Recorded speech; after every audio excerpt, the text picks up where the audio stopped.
Aš negalvoju apie misiją turbūt. Aš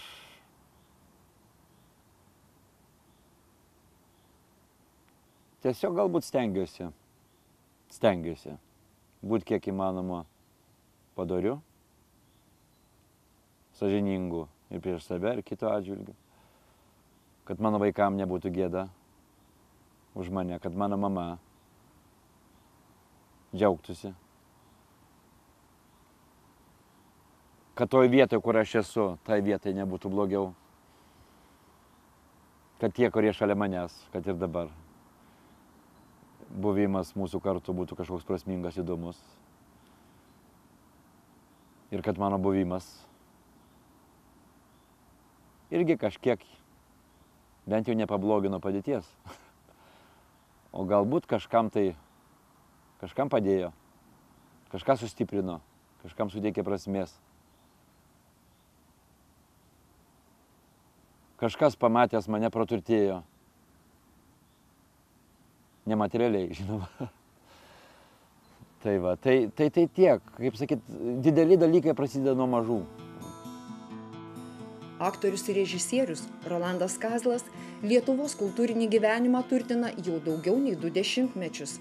Nacionalinė kultūros ir meno premija bei 2 auksiniais scenos kryžiais apdovanotas aktorius pagrindinėse šalies scenose įkūnijo kelias dešimtis personažų. Pastaraisiais metais savo talento gerbėjus menininkas džiugina ne tik kuriamais vaidmenimis, bet ir paties režisuojamais spektakliais. Kiek kartų aš keikiau, kad pasirinkau šitą profesiją. Tai vis dėlto iš visų menų pats nedėkingiausias menas. Nu, kaip akimirkos didvyriai, kaip tie vienadieniai tokie drugeliai. Bet tai yra, kaip sakyti, aišku, ir vertė pati didžiausia. Kad čia praktiškai iš nieko susikūrė kažkoks mažas stebuklas ir įsisklaidė. Todėl keikiau, taip, daug kartų keikiau tą savo pasirinkimą, bet vis dėlto galėjo būti dar blogiau. Vis dėlto šita aktoriaus profesija, joje telpa ir daug dalykų, kurie mane domina. Tai yra ir literatūra, ir poezija, ir muzika, estetika, istorija, bendravimas su žmonėm, dailė. Tai tokia, kaip sakyt, talpi profesija. Mane visada domino ir režisūriniai dalykai. Bendras matymas arba sprendimo džiaugsmas kažkoks. Vat šitą aš ir matyt dabar mano toks tolimesnis kelias, noras režisuoti, noras rašyti inscenizacijas, galbūt šiokia tokia evoliucija. Tai, ką aš turbūt ir turėjau ir mažas būdamas. Kūrybiniai Rolando Kazlo ieškojimai regis siekia dar vaikystės laikų dienas. Svarbu vaidmenį juose suvaidino aktoriaus gimtųjų apylinkių gamta ir iš šeimos atsineštos vertybės. Kuo labiau senstu, tuo labiau prisimenu. Kuo labiau žmogus, kaip sakyt, perkopia į antrą gyvenimo pusę, tuo labiau prisimeni pirmąją gyvenimo pusę. Tuo labiau mintimis grįžti į vaikystę, į tėvų namus. Ar būdamas kur nors labai toli nuo Lietuvos, visą laiką grįžti mintimis į Lietuvą ir galvoji, kaip čia yra. Todėl, kaip sakyt, ir galbūt ne veltui visi senatvėje kažkaip tai visus traukia namo. Ir iš vis mes galbūt visi einame namo, netgi ir numirdami. Namo. Matyt, kiekvienas žmogus yra, kaip sakyti, kažkokia tai ir suma daugelio kitų spalvų. Ir tėvų, ir senelių, ir tos vietos, kur tu augai. Tikrai aš galiu prisipažinti, kad mane labai formavo ir Molėtų apylinkės, gamta, ežerai. Aš esu labai jiems dėkingas, aš labai daug gavau iš tų kraštų, iš tų žmonių, iš savo tėvo, kuris turėjo ypatingą tokį akimirkos įvertinimo, tokį pojūtį, grožio pojūtį. O nors buvo paprastas vairuotojas. Iš mamos gal paveldėjau kitas savybės, stiprybės tokios, stiprumo, užsispyrimo, seneliai vėlgi buvo labai ir nagingi, ir tokie linkę prie meno ir prie medžio darbų. Todėl mes visada turim dėkingi būti ir praeičiai ir ne vien tik iš savęs tu transliuoji. Tu ne vien esi tu, tave formuoja ir daugiau žmonių, ir daugiau veiksnių. Tiesiog galbūt kažkas buvo labai,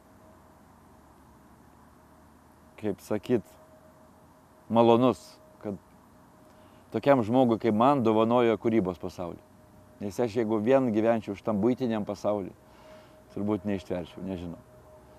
Tai aš nuo pat mažumės, kai save prisimenu, mane vis tik viskas atrodė ne taip paprasta, kaip yra. Visur kažkaip mačiau kažkokią tai paslaptį. Visur man vaidenosi, kad kažkas čia yra paslėpta, kažkas tai čia tokio, ką reikia įminti.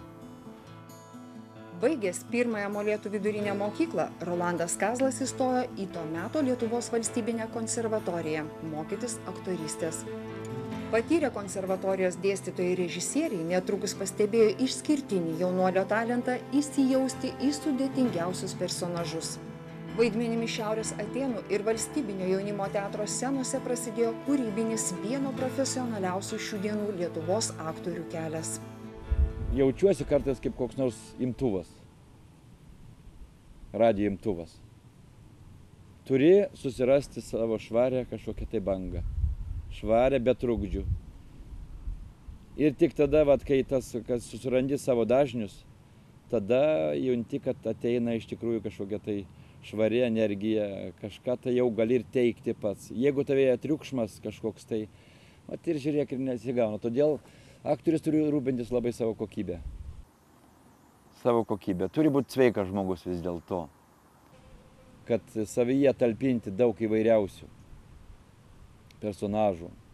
Persiimti kito žmogaus mintis, turi būti kažkaip mokėti ir išsivalyti, mokėti ir priimti ir perteikti. Todėl, kaip sakyti, turi tobulintis, tiesiog turi tobulintis, tą išmokti tos specifikos. Juk išėjimas į sceną, kai nėra natūrali būsena. Nėra malonu pažiūrėti, kad ir mažas vaikas, kuris verčiamas sakyti eilėraštį. Jisai šiek tiek įsitempia, jisai nori verkti, ir toliau turi karts nuo karto pratintis prie tos būsenos vis dėlto, kad išeiti ir padaryti tą kažkokį tokio ypatingo, kad sėdinti salėje pradėtų verkti ar juoktis. Tai jau čia yra ir kažkoks tai ir darbas, ir menas netgi savotiškas. Todėl režisieriaus profesija sunki. Jis atsako už visumą, jis atsako už spektaklio sumanymą, visą įvykdymą. Bet aktorius irgi lygiai taip pačiai kaip režisierius dalyvauja kartu su juo ir net po premjeros dalyvauja. Režisierius jau gali, kaip sakyti, gultis ant dugno, ruoštis kitam savo pastatymui, o aktorius dar turi auginti ir palaikyti gyvybę spektaklį. Jeigu aš nebūčiau aktorium tapęs, aš galbūt turėjau tapti kompozitorium. Gailiuosi, kad manęs nenuvedė į muzikos mokyklą, kad aš nemoku groti jokių instrumentų. Kas manį dominuoja, tai jaučiau muzikos pojūtis. Aš pats savo spektakliam renkuosi muziką ir bet kokį kūrinį netgi jaučiu muzikiniai. Kažkokia jo melodija, jo tema, man tas iškart eina paraleliai. Kai galvoju apie spektaklį, apie vaidmenį, iškart galvoju, koks muzikinis atitikmuo yra. Tai aš manau, kad toks esu vaidinantis kompozitorius.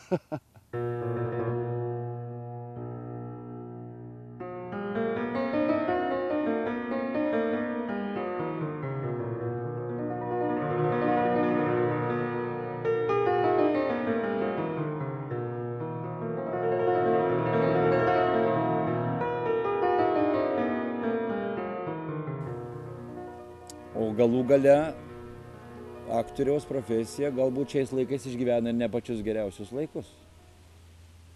Tai yra ne senovės Graikija, ne viduramžių Japonija, galbūt ne miltinio laikai. Žinot, kad geras dalykas nuskambėti nuo scenos, tai turi būti ir žiūrovų salė irgi žmogus tam pasiruošęs.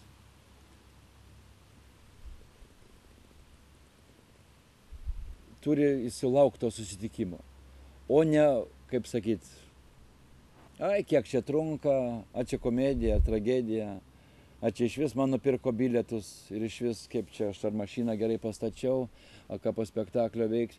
Toks žiūrėjimas, aš nežinau, ar turi prasmės, ta prasme ir kartais junti, netgi būdamas scenui, kad atrodo viską likti gerai darai, viską atiduodi, bet nėra atsako kažkokio. Nėra apsikeitimo kažkokio energijom.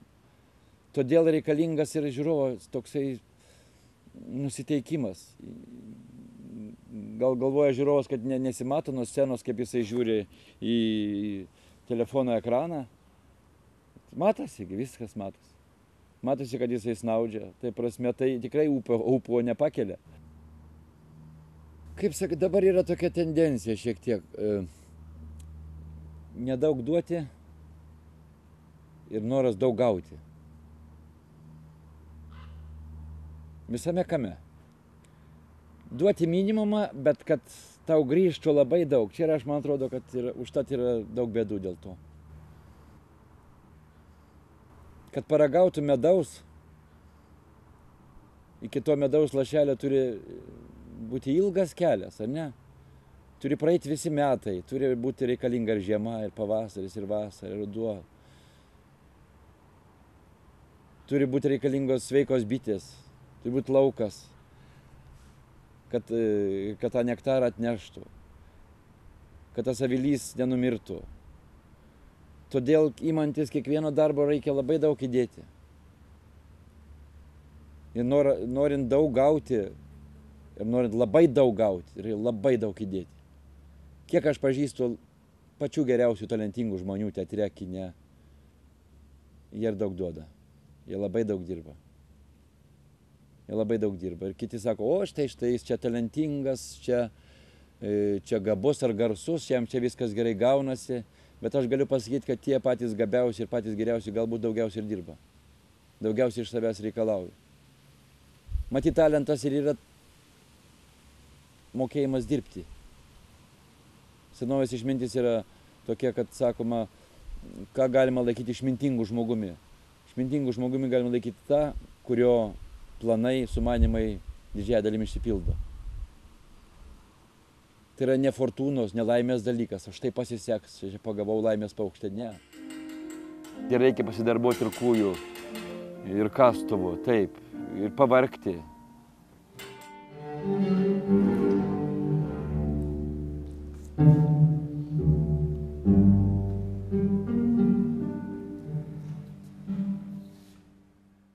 Iš asmenės patirties pasakysiu, kad vis dėlto sunkia akimirka niekas taip neveikia geriau, kaip sustiprinantis vienas geras žodis. Negu, oi, tai blogai, blogai ir čia, ar ne? Tau tas nepadės. Nepadės. Ir jeigu tu pamatęs spektaklį jautiesi kaip prispjaudyta šiukšlių dėžė ir galvoji, koks aš blogas, žmonija bloga, ar tau lengviau bus nuo to gyventi? Galima rodyti scenoje baisius dalykus, bet kad žmogus pamatęs galvotų, kad taip negalima elgtis, kad yra kitas kelias, kad jie norėjo pasakyti visai ką kitą. Va tada yra prasmė kažkokia. Dabar, vat konkretus pavyzdžiai, pavyzdžiui, kad ir dabar. Ką patiria žmogus, vat kokia aplinka jį supa, kad ir troleibusų stotelės, į ką jos pavirto. Taip reklaminiai stendai, iš vidinės pusės turėjo ką nusirengti, apatinių drabužių reklama, iš kitos pusės naujo filmo reklama, aš tokia susijaudinusi. Ir Lietuvos pirmininkavimo Europos Sąjungoje proga ir Mindaugo karūnavimo dienos proga po visą miestą iškabinėti plakatai, dabar tai jau tikrai šikna. atrodo, kad kažkas netgi juokiasi, ne? Čia sutapimas, nesutapimas, norėta specialiai, galbūt neturėtų, o štai laikmečio tokie pokštai. Čia su rimtais veidais kalba sako, mėlynais kaklaraiščiais ir štai va tai toks turinys kabo visą miestę. Krikšto knyga priklausanti Tolminkiemio bažnyčiai. 1753. Dieve, kur tie laikai? In anum 1746. Tegul Dievas duoda, kad jie visiems pakrikštytiesiems būtų malonės metai. Berniukų 72. Mergaičių 65. Aš manau, kad dabar, kuo dar galima žmogų nustebinti, tai vidinė kultūra tiesiog. Kultūra scenoje, kultūra ekrane. Nes ta kita pusė jau, man atrodo, išsemta yra. Na ką mes dar? Atitemsim lavoną į sceną? Ar pradėsim santykiauti, pasakydami, kad čia menas yra? Ar pakviesime į performansą morgę? Jau panašių dalykų yra, labai daug. Labai daug. Ir kas traukiasi iš meno? Traukiasi jausmas. Subtilūs dalykai traukiasi. O dominuoja kažkokie tai pavardės, straipsniai, agresyvi reklama. Filmo vertė yra ta, kad štai filmas, ten biudžetas 100 milijonų, tai yra jo vertė. O norisi, kad kalbėtų pats kūrinys meno. Kad žmogus būtų laisvas sėdėdamas salėj. Kad jo nevaržytų čia pavardė, ar ne, ar štai, kad va, štai reikia pažiūrėti, nes čia va čia labai garsus režisierius ir čia va čia aš buvau čia. Kad pats neįpakavimas gražiai blizganti, gražus blizgantis popierius, o pats turinys būtų, kaip sakyt, turintis vertę. Dabar dėja dominuoja kažkoks įpakavimas. Jeigu aš neįstengiu pasiekti meninių aukštumų, tada aš pasieksiu aukštumų kitom formom. Skalambinamas visais varpais, mesdamas daug lėšų reklamai ir žiūrėk, žmonės kaip karosai pradės raukti tą prūdą. Bet čia yra, man atrodo, negarbingas elgesys. Nu ką tu apgausi? Tam kartui apgausi. Dievs visur tave mato. Ir kad kartais atdengs tavo viscaras pusta. Auga kiekvienam kaip pelnės ir sudavadis.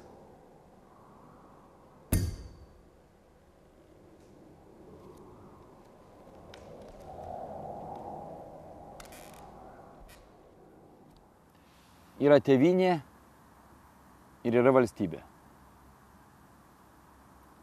Į tėvynę aš žiūriu kaip motina. Senutė motina, kuria reikia rūpintis. Ir jeigu valstybė yra besirūpinanti ta senutė motina dukra ar sūnus, tai yra labai gerai. O jeigu valstybė yra policininkė, inspektorė, antstolė ar tiesiog kokia administratorė tos senutės motinos tėvynės, tada blogai. Tada blogai. Tada blogai. Todėl aš galvoju, kad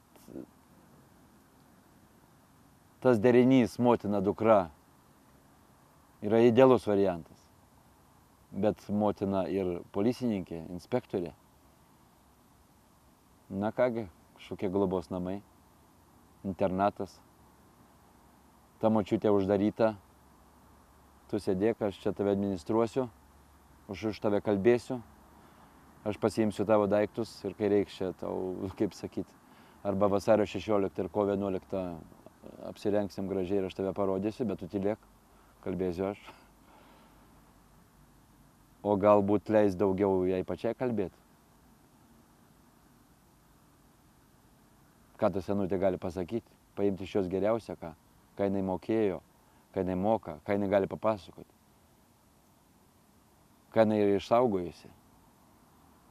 Aš tik matau, kaip atidų rūpestį tą senutę. Tada bus gražu. Tada bus gražu. Galima kiek nori kalbėti apie laisvę, demokratiją, bet čia yra, ar čia tik neslepiame, galbūt tikrai laisvas žmogus šis net neturi žinoti tokių žodžių. Jis turi jaustis laisvai tiesiog. Gal aš ir jaučiuosi kartais savo esme gimęs šiek tiek per vėlai. Aš galbūt tokio labiau 19 amžiaus žmogus. 20 amžiaus pradžios. Tačiau, nu kągi, pažiūrėsim, kaip fermentuosi šitie laikai, į ką jie evoliucionuosis. Ir jeigu kada nors šitie laikai bus pripažinti kaip nuosmukio laikais, tai labai gerai. Bet aš manau, kad viskas, man atrodo, grįžta. Yra ir duobių, ir pakilimų, taip, ir pakilimų yra tokie, tiesiog tokie laikai, bet kad dingsta kokybė ir kokybė užmuša kiekybę, tai tokia tendencija tikrai yra. Aš matau, kad aš turiu dirbti savo darbą. Ir jeigu silpnas silpnėja, stiprus turi stiprėti. Jeigu stiprus silpnėja, tai kitas stiprus turi stiprėti. Jeigu 10 susilpnėja, tai stiprus turi 10 kartų sustiprėti.